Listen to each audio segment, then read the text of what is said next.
Bom, estamos no ar, estamos começando mais uma entrevista aqui no Amazonas Atual, pelo Facebook. Estamos com a Perpétua Cocama, ela é candidata do PSOL a deputada federal, e estamos com o Turi Sateré, que é do PSOL também, candidato a deputado estadual. Convidamos os dois. No domingo nós publicamos no Amazonas Atual uma reportagem assinada pela Aldisângela Brito, que mostrava os candidatos indígenas do Amazonas. São 6 pelo menos, né? E nós convidamos então os dois hoje para falarem sobre suas propostas, para apresentarem aí o pensamento indígena em relação à política. Nós começamos então, eu queria começar com essa pergunta: por que vocês resolveram entrar na política? Então, a gente não resolveu sozinho essa entrada, né? Eu fui indicado pela minha base, COPIME, Coordenação dos Povos Indígenas de Manaus e Entorno. A COPIME é uma organização dentro de Manaus, onde discute política pública para ir na cidade de Manaus. COPIME é Coordenação dos Povos Indígenas de Manaus e Entorno. Uhum. E nesse ano de 2018, que é um ano eleitoral, a gente vem com uma indicação à deputada estadual, né, por conta das nossas demandas mesmo aqui dentro de Manaus, a visibilidade de falta de política pública para ele no contexto urbano. E a partir daí surge a necessidade em vários municípios do estado do Amazonas, né, onde tem indígenas também no contexto urbano que não são atendidos pela política pública. Então, a partir daí, a gente é indicado pela nossa base, né? Sim. Você também faz parte Isso. do COPIME? Eu faço parte da COPIME, né? Eu sou da Educação, né? Comissão da Educação da COPIME. Eu também fui indicado pelo meu povo, né? Que é ali do Alto Solimões, né? Do povo Cocama. Então, aí foi nesse momento, né? Que nós fomos indicados pela base. Então, cada povo escolheu, teve uns povos, cada um escolheu o seu povo. O Turi, né, tem a base dele, foi escolhido pela base dele, como eu fui escolhido pela minha base também, né? Uhum. Como mulher também, para representar. Entendi. A senhora foi alfabetizada tardiamente, né? Já. Eu li um pouquinho da sua história. A senhora viveu numa comunidade indígena até Sim. os 17 anos, depois foi para a cidade com 18 anos, e aí começou a frequentar a escola. Isso mesmo. E agora a senhora é formada na universidade, é isso? Isso. Conte um pouquinho dessa história para a gente. É assim, né? Então, em 80, nós morávamos no município de São Paulo de Olivência. Então, aí, eu tinha meus 8 anos, mudamos de comunidade, vimos morar no Rio Içá, que fica pertencente ao município de Santo Antônio do Içá. Uhum. Dali que eu fiquei quando eu vim para a cidade, né? Com meus 18 anos, eu saí, a primeira vez que eu fui para a cidade, né? Passei lá 2 anos estudando. Quando eu vim para cá, nesses 2 anos que eu passei, eu estava me alfabetizando ainda, quando eu vim embora para Manaus. Certo. Aí aqui eu fiquei para concluir meus estudos, né? E quando terminei, passei para a universidade, né? Teve o vestibular da UFAM, foi quando eu, né, passei. E hoje eu sou formada, sou bacharelada em biblioteconomia, né, pela UFAM, e especialista em biblioteca escolar. Trabalha na área? Trabalho na área, estou na área, trabalho. É emprego público? Não, é empresa privada. Empresa privada. Turi, quantos índios vocês contabilizam hoje que moram em Manaus? Qual é a população indígena de Manaus hoje? Então, no censo de 2000, a população de Manaus indígena era 8 mil indígenas, quase 8 mil indígenas, né? Uhum. Já em 2010, esse censo do IBGE cai para 3 mil e pouco. Não sei o que aconteceu nesse censo, né? As organizações indígenas, como a própria COIAB e a própria FUNAI e a própria COPIME, elas contabiliza um total de 35 mil índios a 50 mil índios, né? Só em Manaus? Só em Manaus. E Então, no Amazonas, qual é a população? então no estado do Amazonas é mais de 180 mil indígenas, né? Então, esse censo vai ser atualizado de novo, né? A gente está agora, aqui em Manaus, por exemplo, está tendo uma atualização agora com o COPIME, como Coordenação dos Povos Indígenas de Manaus e entorno, onde os próprios indígenas, sejam os censitários, com parceria com o próprio IBGE, justamente para visibilizar não somente o quantitativo, mas também a qualidade de vida que estão nas suas comunidades, né? Em 2015, a gente fez um diagnóstico, onde mapeamos as comunidades dentro de Manaus, mapeamos os povos e daí tiramos a bandeira de luta, né? A gente reuniu mais de 100 lideranças de Manaus, onde falamos sobre a saúde, sobre a educação, sobre a terra e moradia, que é uma das grandes necessidades dos povos indígenas de Manaus e em torno aqui. A gente não é reconhecido como territórios indígenas, né? Apesar de ser um território sagrado indígena Manaus, dos Manaós, Tarumãs, dos próprios Barés. Hoje Manaus não é reconhecido como terra indígena. É um contexto urbano, onde as políticas públicas não são direcionadas a esse povo, né, que está aqui na cidade. Você defende que haja uma interação entre o homem da cidade e os índios, ou os índios com a cidade. E como é que fica essa questão da terra indígena? É claro que a gente sabe que há uma necessidade, como vocês tiveram, né, e conquistaram isso, de vir para a cidade estudar, porque nas comunidades indígenas não tem o ensino regular, né? Mas depois que vem, tem que ficar. Como é que vocês avaliam isso? Qual é o pensamento de vocês a respeito disso? Então, há 11 mil anos já existia índio aqui nesse território, né, de Manaus. Sempre defendi isso aí, que os índios não vieram para a cidade que chegou até os índios, né, que era território indígena. Mas assim, com certo tempo eles tiveram que se adaptar à política de estado da cidade, outros foram mortos, né, e outros tiveram que sair desse território. Mas em Manaus está centralizado tudo. Hoje em Manaus acontece o atendimento de alta complexidade, a cirurgia, o tratamento de câncer, da saúde eu falo, né? Isso aí em Manaus acontece. Da educação mesmo, da mesma forma, é aqui que tem os melhores cursos de graduação, pós-graduação, doutorado, mestrado, etc. Sim. Enquanto na própria base está faltando essas políticas públicas. Então não é somente indígena que vem para a cidade hoje, né? São vários povos, quilombolas, ribeirinhos, eles vêm para a cidade. Quando eles chegam à cidade, não estão preparados para esse novo modelo de vida que tem aqui na cidade, né? E tem que se adaptar. Aí vem a questão dos riscos sociais, a prostituição, o alcoolismo, a droga, né? Então, há uma necessidade hoje de fazer política pública dentro dos municípios, entendeu? Descentralizar da capital para os municípios. Se eles vêm para cá é por conta de algum problema dentro do município, falta de política pública lá. Nessa questão da saúde, a gente tem os distritos de saúde indígena, né? DESAI, DICEI, né? DICEI, Distrito de Saúde Indígena, que é mantido pelo governo federal. Aí, quando você vem para a cidade, como é que acontece esse atendimento? Então, vem alguns encaminhados diretamente pelos polos, né? Pelos polos de saúde indígena de lá de sua região. Aqui tem um DICEI aqui em Manaus que tem um território próprio deles. Tem um de Parintins que tem um território próprio deles também. E Interfé, como em várias regiões tem vários DICEI, né? Mas só que a questão é essa, que quando eles vêm para cá, eles vão se deparar com política da cidade, né? E os próprios hospitais, eles não estão preparados para acolher esses indígenas, né? Atender. Por exemplo, quem atende é um médico que não fala a língua, não tem um atendimento específico para aquele povo, não é preparado para trabalhar com aquele povo, né? Então, hoje a nossa luta também é para essa integração do próprio pajé dentro do hospital, como uma parteira também dentro das maternidades, né? E um atendente, um acompanhante próprio do próprio povo para estar conectado com esse paciente dentro desses espaços.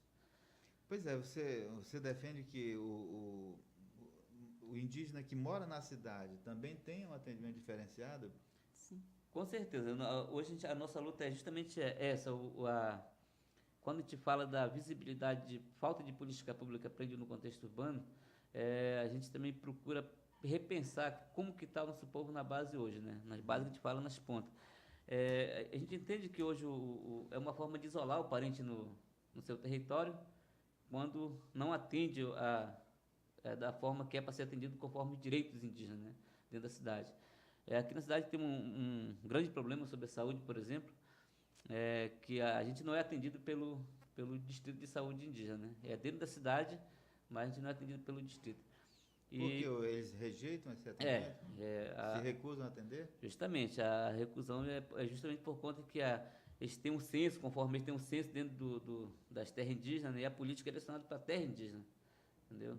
E em Manaus a gente conseguiu participar de um seminário junto com a UFAM, com o Ministério Público Federal, em 2017, e onde a gente discutiu política pública para ir na cidade. E uma das questões foi a saúde, né?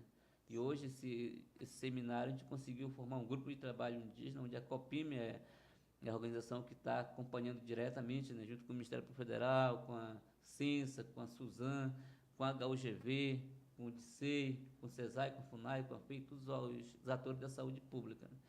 E a gente espera avançar muito nesse Pois é, quando processo. vocês não são atendidos no DICEI, você recorre, então, ao hospital público. Justamente. E como é que está esse atendimento em todas as terras indígenas ou as regiões onde tem os povos indígenas? Esse atendimento é suficiente, está adequado ou é precário? Como é que vocês avaliam o atendimento em saúde? Então, a saúde, no geral, ela é precária, né? Falar assim, pois geral. No geralzão, ela é precária. Para todas as pessoas já é ruim. Para os povos indígenas é pior ainda. A nossa saúde, saúde científica, ela não foi adaptada ao nosso povo, né? Hoje a gente luta até mesmo pelo reconhecimento da medicina tradicional. Entendeu? Porque quanto mais a gente toma remédio, mais doente fica, né? Os alimentos que entram já é doente. Então, a gente tem que começar a pensar para como sobreviver do nosso próprio recurso, nosso próprio plantio, né? E falar em si da saúde científica, hoje a gente avançou muito, pela luta da liderança, do movimento indígena mesmo, ela avançou muito. Eu não vou descrer disso porque a gente percebe que avançou muito. A gente tem, em várias regiões do estado do Amazonas, tem ambulância, que são as lanchas que conduz o paciente até a cidade, né? E tem alguns remédios dentro da cidade, dos polos dentro das comunidades, tem o agente de saúde, então tá ruim, mas não tá tanto assim, mas tem que melhorar, né? Tem que melhorar. Essa questão da base com a cidade tem que melhorar, porque quando não tem condição de viver lá, ele vai para um espaço dentro da cidade, e lá esse espaço não é adaptado para o próprio indígena, né? Tem uma discussão hoje no Brasil em relação às terras indígenas, demarcação de terras indígenas, né? Tem, inclusive, candidato dizendo que tem que diminuir as terras, tem muita terra com os índios. Qual é a defesa que vocês fazem do território indígena? Tem que ampliar, tem que diminuir, está bom do jeito que está? Ou tem ainda terras para serem demarcadas? Sim. Nós temos nossa terra para ser demarcada, porque nós, indígenas, a terra para nós é a nossa mãe, né? Que é dali que tudo vem para nosso sustento, então precisamos dela, né? Como você está falando mesmo, né? Que tem candidato que não queres, né? Mas nós brigamos, sempre nós estamos na luta da nossa terra, porque a nossa sobrevivência é dela que nós precisamos. Nós não vamos abrir a mão, sempre vamos estar lutando. Agora, como é que vocês avaliam essa questão da exploração mineral, que também é uma outra reivindicação, né, de alguns setores da sociedade, que se faça a exploração de minério na Amazônia e inclusive nas terras indígenas? Então, assim, falar do manejo florestal em si, né, não deixa de ser um manejo isso aí, né? Eu creio que hoje a riqueza dos territórios indígenas está muito oculta, porque a gente virou a costa para os problemas, né? Hoje a gente não consegue viver do nosso próprio recurso porque a gente não está discutindo a gestão do nosso território. A nossa proposta hoje, como candidato a deputado estadual, uma das nossas propostas é justamente essa, discutir o manejo florestal, né? próprio indígena viver do seu próprio recurso, descentralizar da aposentadoria, descentralizar do cargo de professor, de agente de saúde, até porque não tem emprego para todos, todo mundo ser professor e todo mundo ser agente de saúde dentro da comunidade, né? Então, a ideia, quando fala em minério, ela é muito grave para a gente, como povos indígenas, como donos da terra, do território, né? Então, seria bom que o próprio parente, que a própria organização, que a própria comunidade trabalhasse esse manejo de minério. Através da biojoia mesmo. Alongar esse trabalho, esse método de trabalho, pensando também na sustentabilidade do próprio território. O caso dos índios Waimiri-Atuari e a mineração aqui de Pitinga, não é um exemplo que deveria ser seguido por outros povos indígenas? Na verdade, assim, o povo Waimiri-Atuari é um caso muito isolado hoje, né? Até mesmo por tudo que eles passaram hoje, isso como medida compensatória, pelo genocídio, pelo massacre que eles passaram, hoje é uma medida compensatória que não paga ainda, né? Que não paga ainda. Não, mas o que eu digo é o seguinte, eles têm lá, a terra, o minério está sendo explorado, eles estão ganhando com isso, inclusive aumentou a população nos últimos anos, né? A população Waimiri-Atuari ali, e eles vivem relativamente bem no seu território com a exploração do minério. Sim, olha, é isso que eu estou perguntando. Assim, não é um exemplo a ser seguido ou não? Olha, como ele mesmo respondeu ainda agora, né? A própria comunidade, o próprio que está ali dentro, que pode utilizar desse minério, né? Então, tem que ser trabalhado para a comunidade.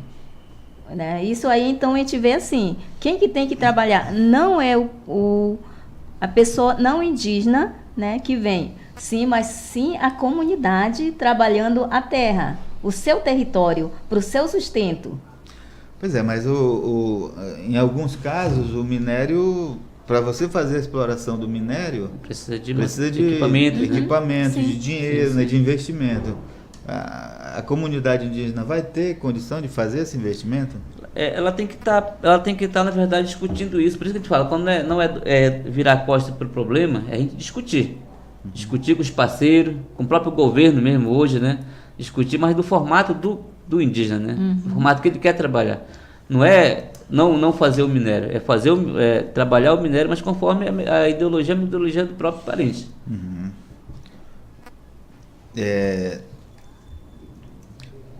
Em relação a questão da Amazônia, das terras indígenas, vocês defendem, eu não sei se é o Turi ou se é um outro que na reportagem defende a criação de um Ministério Indígena. É uma proposta que vocês defendem também? Na verdade, é uma proposta do movimento indígena, né? Essa proposta é do movimento indígena. É uma proposta que a gente fica muito alencado junto com a nossa proposta, na verdade, ela vem muito da base, né? A gente não formata essas propostas e leva para a base. A gente coleta da base para nós, né?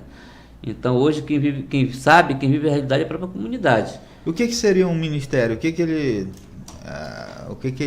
Qual seria a função desse ministério? Então, hoje a gente percebe que a falar da FUNAI. A FUNAI ela é um cargo de governo, né? Hoje a FUNAI está pé de osso.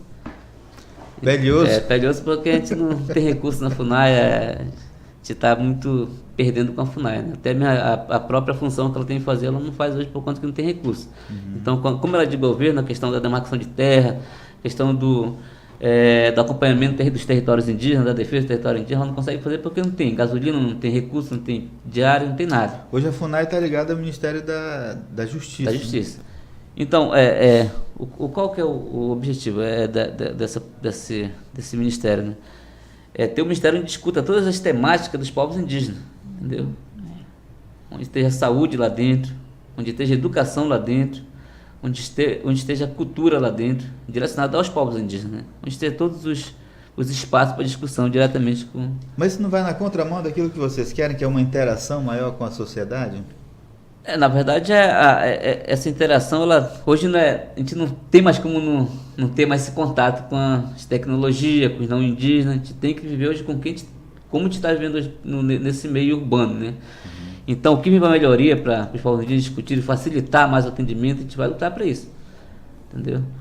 Acho que não é isolar o parente lá Acho que os isolados, como te falam, os livres para nós, né, que são os índios isolados na visão do não indígena, eles têm que ter uma política para eles, específica para eles, né? Acho que não é mais bom o contato com o missionário, o contato com o não indígena, então até mesmo com o próprio indígena que está aqui, né? Mas é essa política diferenciada. Agora, por que a FUNAI chega num estado só pele e osso, como você fala? Como é que a trajetória da FUNAI foi... A partir de quando que ela deixou de ser relevante para... Eu entendo isso porque a FUNAI, ela é de Estado, né? A pasta que está do próprio presidente, ela é a pasta do PSC, Partido Social Cristão, né? Que é um partido também da bancada ruralista, que é muito contra o nosso direito, né? Então, quando eles trancam lá em cima, aqui embaixo a gente padece, entendeu? Pois é, mas o que eu estou dizendo assim, isso é uma situação que começa no governo Temer ou já vinha de outros governos? Eu acho que assim, na nossa militância a gente percebe já dos governos passados já, né? Não é de hoje que a FUNAI também vem queda livre, né? Pois é, porque eu me lembro que desde do Lula, no governo da Dilma, os índios ocuparam a FUNAI várias vezes. Eu era repórter de um jornal e a gente fez várias reportagens sobre essa questão, porque ocuparam várias vezes a FUNAI. Sim. Porque não funcionava, eles estavam reivindicando ali melhorias, porque né, já vinha caindo, entende? E hoje está pior ainda. Né? Então, já vinha caindo já desde de mais tempo, né? O governo de Temer piorou mais a FUNAI, por isso que ela está desse jeito. Vocês falaram que existe pelo menos 180 mil indígenas no Amazonas, né? Uma eleição para deputado federal vai exigir pelo menos aí 150 mil votos, se você quiser se eleger, e ainda mais por um partido como o PSOL, que não tem... Que é um partido pequeno. É um partido pequeno e está sozinho na eleição, isso, não tem coligação. Então, na eleição. Vocês precisam de 180 mil votos. Vocês não têm 180 mil votos porque aqui você está contando com todo mundo, né? Crianças e adultos. Então, vamos tirar aqui pelo menos 50 mil, fica 130 mil adultos, talvez, né? Que votam. Verdade. Todo mundo vota ou não? Os indígenas não... Não, olha, vamos dizer que eu não estou contando só com os indígenas, né? Porque nós também, o indígena, cada um tem sua opinião, né? Vota no não branco, mas o que nós estamos fazendo? Conscientizando os nossos parentes que agora eles têm uma opção. Não só eu e Turi, mas tem outros parentes que estão saindo. Então, por que não eleger um do nosso representante que fala, como eu sempre digo, fala a mesma língua que nós, tem o mesmo sofrimento, tem a mesma caminhada. Porque nós temos um objetivo. Todos que saíram, os indígenas que saíram, também todos têm o mesmo objetivo que eu e o Turi. Então, não queremos abranger só os indígenas e não os indígenas, porque o Amazonas, se nós colocarmos, todos somos indígenas, né? O ribeirinho que está lá. Então, é por isso que nós estamos aqui. Coloquei o meu nome como candidata a federal, porque tem aquela mulher que nem sabe do que acontece na cidade, né? Desprezada, as indígenas, mulheres... Entende? Por isso eu saí com o nome candidata a deputada federal para atingir esse público, dizer que nós também precisamos ocupar nosso espaço. Nós mulheres temos espaço, nosso espaço. Não queremos tomar o lugar de ninguém, mas sim ocupar o que é o nosso. E buscar, né, em busca do que precisamos, porque nós que sabemos da nossa luta, o que passamos, o que nós queremos. Como mesmo o Turi falou, nós não levamos prontinho, né, para a comunidade, para a base, não. Nós ouvimos, nós vamos na base ouvir, que são eles. Nós viemos de base, mas hoje eu moro em Manaus. Mas eu não sei o que está acontecendo na comunidade do meu pai, porque quem está morando lá é ele, na base do Turi, quem está lá e quem está lá na base. Então, somos assim, nós vamos ouvir a base, né, e construir junto. Agora, que propósito vocês têm? Como é que vocês pretendem convencer o eleitor não índio de que vocês seriam bons representantes? Então, a proposta principal é a mudança, né? A mudança. Hoje a gente passa por um processo de... Nossa política está banalizada mesmo, né? Então, se a gente quer mudança, a gente tem que se envolver na mudança, na questão de mudar. E aí parte também dos nossos próprios amazonenses não indígenas, né? Os ribeirinhos, os pessoal dentro de Manaus mesmo, também juntar a nós essa luta, né? Porque essa luta tem que ser generalizada. Nós temos que se nós queremos mudança, temos que se intrometer e mudar mesmo, né? Então a nossa luta é parecida, não é diferente não. A gente não quer ser melhor que os não indígenas, mas também é hora de nós ocupar esse espaço e falar por nós e pelos próprios também parentes que precisam não indígenas, né? Pelos brancos, pelos ribeirinhos. E a partir daí as ideias batem juntas, né? E a gente conta muito com o apoio de nós indígenas que são da causa também, que acompanham nós nessa luta, que sabem que não é fácil. E desse princípio a gente pode contar muito com os não indígenas, com os professores da universidade, com os alunos das universidades, onde também a gente está nesse meio, né, de luta. A nossa luta é muito parecida, como falei. Hoje os alunos têm uma grande deficiência dentro das universidades, né? E esse discurso que muitos passam, eu também passo por isso. Então a gente não está aqui querendo representar, mas vivendo lá de cima, né? A gente está passando pela essa dificuldade, está vivendo essa dificuldade, está vivendo esse discurso. Então é igual a nossa luta, não pode ser diferente. A gente é hoje candidato a deputado estadual, não somente para os indígenas, mas para o estado do Amazonas, né? Agora, como é que vocês estão trabalhando na campanha? Estão usando as redes sociais, estão viajando, como é que vocês estão atingindo esse público que vocês almejam como potenciais eleitores? Olha, nós já estamos começando a trabalhar, né, nas redes sociais e também estamos viajando para as bases, né?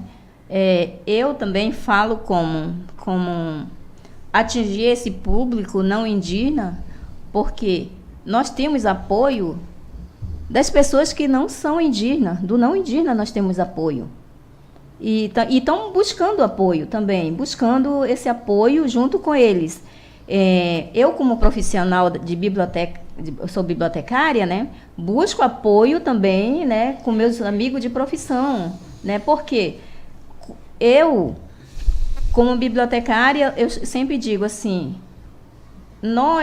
a nossa classe bibliotecária, não somos valorizadas. Ninguém fala em bibliotecários. Cadê? Falta de bibliotecários nas escolas. Está faltando, né? Até biblioteca. Está faltando até biblioteca, quanto mais bibliotecário. Vai nos municípios, não tem biblioteca. As bibliotecas que formam nos colégios aqui em Manaus são sala de aula, né? Porque hoje já é obrigado, já tem a lei que obriga, né? Então é isso. Mas muitos colégios não têm bibliotecário. E os bibliotecários que estão superlotados, porque vão para uma unidade e querem tomar conta de vários setores. E cadê? Não tem contratação dos bibliotecários? Tem bibliotecários, mas não estão todos atuando por causa disso. A falta de contratação dos bibliotecários. E na rede privada, eles fazem nós como se fosse uma mercadoria. Um paga menos, outro paga mais, né? Aí fica. Então, por isso também eu estou aqui falando, né, como bibliotecária, sobre isso. Então, é isso que eu busco para nós da classe bibliotecários. Você acha que o sistema de cotas é importante para os povos indígenas, para a entrada nas universidades, por exemplo? Na verdade, é importante, mas também está discutindo hoje as universidades indígenas, né? A gente pensa em formar hoje profissionais para a questão dos pajés, né? Os pajés, eles nascem pajé, com esse dom, né? Tem muitos pajés que estão com 60, 70 anos trabalhando nessa área e não são reconhecidos como médicos tradicionais. Como também formar na questão dos nossos esportes, né? Professor de educação física para indígena, né? Valorizar a canoagem, valorizar a natação, as próprias atividades físicas das comunidades indígenas. Mas, e hoje, porque hoje dentro das universidades, os indígenas que vêm para as universidades vêm do ensino muito inferior aos nomes indígenas, entendeu? E o método que eles aprenderam é muito diferente. A própria linguagem dentro da universidade é diferente. Então tem que ser repensado isso aí. E muitos professores que estão dentro das universidades hoje não estão preparados para dar essa aula para esses alunos. Pois é, o ensino fundamental que a gente tem aqui, para os indígenas deve ter a mesma nomenclatura, né? Esse ensino básico, ele é feito nas comunidades indígenas, por professores indígenas, é isso? E muitas sim. Tem a questão da educação diferenciada, que é o ensino bilíngue, né? A língua materna português. Tem também o ensino normal, mas a própria estrutura é pouco ainda, né? É pouco. E você disse que eles não chegam tão preparados como os não-índios para a universidade. E muitas comunidades indígenas, ribeirinhas, quilombolas, elas só têm um ensino fundamental, ou então até a quinta série, né? E isso atrasa muito. Quando eles vêm para a cidade, para a universidade, pensar aí numa cota aí da vida, né? Eles acabam chegando muito já com idade avançada, entendeu? A gente sabe que quando a gente está com uma idade mais avançada, a ideia não entra mais muito bem na cabeça como uma criança, né? Então, tudo isso ela vem atrapalhando esse futuro universitário indígena, né? Você fala em preservação da cultura, né? Eu estou me referindo à reportagem que a gente publicou, né? Defendem a preservação da cultura indígena, claro. Mas como é que vocês pensam essa questão da preservação da cultura? Hoje, dentro de Manaus... Só complementando, é possível trazer essa cultura da comunidade para a cidade, para quem vive na cidade? Sim. Hoje, em Manaus, a gente sabe que a cultura dos povos indígenas, são várias culturas que tem aqui no estado do Amazonas, né? E em si, a cultura indígena, hoje, em Manaus, ela é muito forte. Quando a gente fez esse mapeamento da população indígena de Manaus, das comunidades e das bandeiras de luta em si, né, a gente pôde perceber como estão organizados e a presença da cultura indígena de Manaus é muito forte, entendeu? Hoje, em Manaus, aqui em Manaus, a gente consegue andar com pinturas, com colares, tem muitos grupos indígenas, de canto, de danças, muitos grafistas, tem muitos artesãos aqui em Manaus. Hoje a base das comunidades é o artesanato, é o canto, né? Então eles procuram manter muito forte isso aqui em Manaus, e que muitas bases estão perdendo, muitas terras indígenas estão perdendo. Então, quando a gente está aqui em Manaus, a gente percebe que a importância de nós representar a nossa comunidade aqui dentro de Manaus. Só que tem a deficiência do Estado. Mas né? Quando a gente fala em cultura, a gente não está falando só nas manifestações artísticas, né? A gente está falando também da linguagem, da culinária, alimentação, né? Da culinária. Hoje aqui em Manaus temos, se eu não me engano, 12 centros culturais. Estou muito lembrado disso aí. Onde os professores são indicados pela própria comunidade, né? Para ensinar a língua materna. Porém, há uma dificuldade também, porque aqui em Manaus tem grandes centros, as comunidades que são pluriétnicas. Tem comunidade que tem 33 povos, entendeu? Não é só... Como que o Ticuna vai ensinar para o Cocama? Como que o Cocama vai ensinar para o Dessã? Então tem que começar a pensar dentro da casa, dentro da família, né? E repassar isso aí, valorizar para a família isso aí. Repassar essa ideia também nossa para isso aí, né? Ok, a gente já passou aqui, passa rápido o tempo, nós estamos com 33 minutos de entrevista. Mas eu queria que vocês falassem um pouquinho dessa ideia, né? O que vocês pretendem, falasse direto para o eleitor o que vocês pretendem, e pode também apresentar o número de vocês, como é que a gente vota na Perpétua ou no Turi. Turi é candidata estadual, né? Perpétua candidata a deputada federal. O meu número é 5027, né? Esse é o número da deputada federal, né? Perpétua Sune, Cocama. Vai, Turi. Então, a gente está nessa luta hoje em busca de mudança.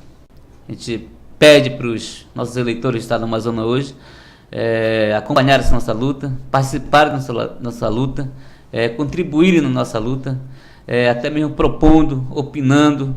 A gente não está aqui com interesse particular da pessoa de Turi Santarém, mas está com um projeto coletivo onde a própria sociedade fala, onde a própria sociedade opine e seja ouvida, onde a sociedade busque essa mudança também conosco.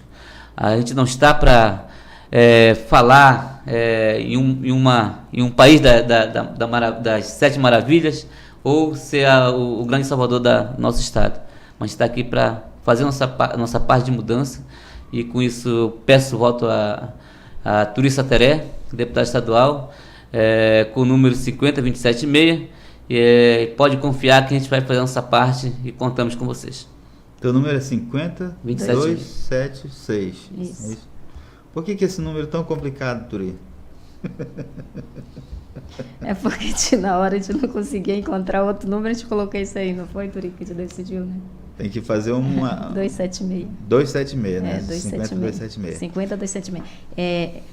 Eu também, peço aqui, né, como mulher indígena, como bibliotecária, né, peço aí vocês, mulheres, a todos que estão me vendo, agora então está na hora, né, você que diz assim, eu sou a favor da causa indígena, eu apoio aqueles professores, os pesquisadores que estão ali, né, pesquisando sobre os indígenas. Então está na hora, né, de vocês ali nos apoiar. Nós estamos aqui, né, peço o seu voto, né, com meu número 5027, né, Perpétua, candidata federal. Ok, a gente encerra aqui então a nossa live, agradecendo a sua audiência. Obrigado também pelos comentários. Os comentários a gente sempre deixa para que o entrevistado leia e responda se for conveniente, né? Tem aqui muitos elogios das pessoas que estão comentando, né? Alguns dizendo que eles representam, vocês os representam. Então, mas depois eles vão ler os comentários. A gente agradece a sua audiência. Muito obrigado.